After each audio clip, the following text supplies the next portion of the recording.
is the Rangers Journal Night.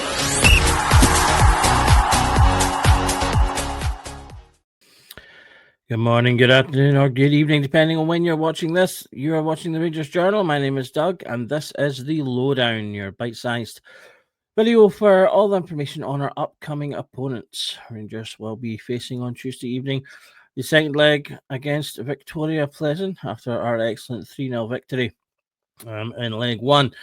It is unfortunately, however, sandwiched between a very poor showing against Dundee in the league, where we've dropped points again, a 1-1 draw, saved only at the last minute by a James Tavernier penalty after going 1-0 down and down a man, with Nasser Jiga getting a red card. We'll go through the details in this match. A lot, of course, will be similar to what we talked about in our first video, but we'll go see for any changes that have occurred since. Looking at the form going into the game, I would say, as I say, we've just come off this draw with Dundee. 3 draws, in fact, four draws and a win in our last 5. Russell Martin is becoming somewhat the master of the draw, drawing various games, and if you go out with that 5, there's more draws against Club Brugge, and some other friendlies as well. Plzen haven't really been much better off in their recent games. They drew to Slovako in their previous game, and the game before us. So they've got a couple of wins, lost, and drawn their couple of draws in their current form as well. In terms of what we're going to be expecting from them, obviously that's going to be largely similar to what we had before. I've not really got anything new from there, although I do think that obviously their tactics will change slightly. They will employ that high press that I noted in the first thing a bit more. I think in this game they're going to have to come out if they want to have any chance of getting through the tie. Obviously with a 3-0 head start, we're doing very well, and we can kind of sit in more and probably take the game a little bit more relaxed. Just need to keep an eye on our defending. You know, if we get a goal up, I think we can effectively kill off the tie straight away, which I think would be positive. Everything that Plzen will have to do, I think, will play into the style of tactic that Russell Martin employs. Whereas against Dundee, they sat back and behind the ball. I think that we will have more space in this game, and the space will open up even more as the match goes on. And Plzen obviously have to attack if they want to try and get through the tie. I think they'll have therefore they're going to have their wing backs high. They're going to try to put pressure on us, outnumber us in those forward areas, and so if we can get those balls through.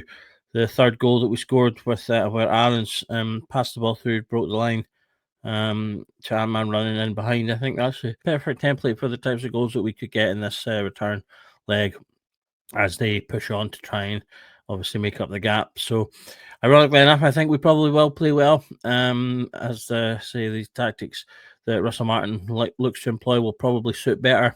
Even the passing about a horseshoe to nowhere suits us perfectly fine, going into this tie with the lead. So as I say, everything bodes well for the tie in that respect. In terms of the danger men, they stay the same. Matej Vedra, he gave away the penalty in the first tie, but say is still one of their key players. They had him playing further back due to some of the players that they're missing in the first leg. And Rahul Durusimi, I think it's Durusimi, was bright in that first leg to get a chance very early on, about 6.5, 7 minutes. He had a chance from a header that to get more of those, he could be a danger. So I've still got those two as the main sort of danger men for Plzen. In terms of ourselves, well, I think we're as well putting out a similar team, despite the poor performance on Dundee, because, as I say, they are likely to do okay in this game, given the different dynamic and the more additional space. The one change I would make, I would maybe bring in Raskin just for that defensive solidity, play him in his 6th position that he seems to be more comfortable in, and push Rothwell up a bit. I think that might just suit the tie a little bit more. Or indeed, if you want to play with the double pivot, have Raskin and Rothwell sitting and have Cameron slightly further up. You could play it that way as well. I think that would work equally well, and you can see benefits from that. Otherwise, he's as well, I think, naming the same side to get these players to continue playing together, playing in the system, trying to work the system. Obviously, they played it really well in the first leg, so there's no reason they can't do that again in the second leg. And just getting that continuity and familiarity within the players, which is still going to be lacking in a new team. If we can build that up, then maybe that will make the players more comfortable and push them to take more chances and be a little bit more take some more risks with their passing, and in terms of getting the ball forward quicker and out to the wide men quicker, which is what we weren't doing against Dundee.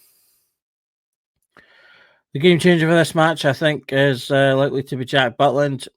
He's played reasonably well so far. He kept us in the Panathinaikos tie, and we will need him on top form, as I do expect him to have a lot more to do in this one. As I say, Pleasant obviously have to push if they want to try and get through the tie. They'll want to get an early goal. So Jack Butland, I think, is going to be key to stopping that from happening. He will making sure that he's on form to save any shots that come his way. I think he will be, as I say, busier than he's been before, and so he'll be the man that will play a big part in making sure that we potentially either keep a clean sheet or keep those goals down from that. So I think he's going to be the key man. For our predictions, after Sunday, I'm feeling a little bit more pessimistic perhaps than I maybe would have before. I've put us down as a 1-1 draw. Like I say, we don't really need to push. I think if we get a goal, that kind of helps kill off the tie effectively. Pleasant are going to be pushing hard to try and get obviously back into the game. So I think they'll maybe well get a goal, potentially even get their goal first, and then we'll equalise. And as I say, I think that'll then just kind of knock the wind out of their sails, and the game will just kind of peter out. We'll pass it around, and that'll be that. And hopefully we are then into the playoff round. It's really important that we try and do that. Obviously, it's not the end of the world if we're into the Europa League. Obviously, having done so well in previous years, that would be exciting to compete again. But the Champions League is where everyone wants to be. We want to make up for the poor show we had last time, and also the financial aspects are huge. And if we can get through this, we'll only have the one tie remaining. 2 games against either Bruges or Salzburg. Looking like that at the moment, it's going to be Bruges, and obviously we're a little bit familiar with them, having played them in that friendly. So I do think that's a winnable tie as well. So I think we want to give ourselves the best chance to get through there. So that's the lowdown for this one. Just a quick one this time around. Obviously, it's a second leg coming so quickly after the first. Not huge amounts of extra stuff to add from their side. No sort of clear or additional injuries or suspensions. So not much to add in. So if you want, you can check out the first episode where I do go into their tactics a little bit more deeper. If you want to learn a bit more, but otherwise, we will see you again for the next lowdown, which will be for the Alva game. And hopefully, as I say, we come through this a nice, simple tie. Just keep things simple. Come out the other side with the win over the 2 legs and get into that playoff round. Good luck to the Bears. Enjoy the game. And just remember that every night is a Rangers Channel night. Thank you.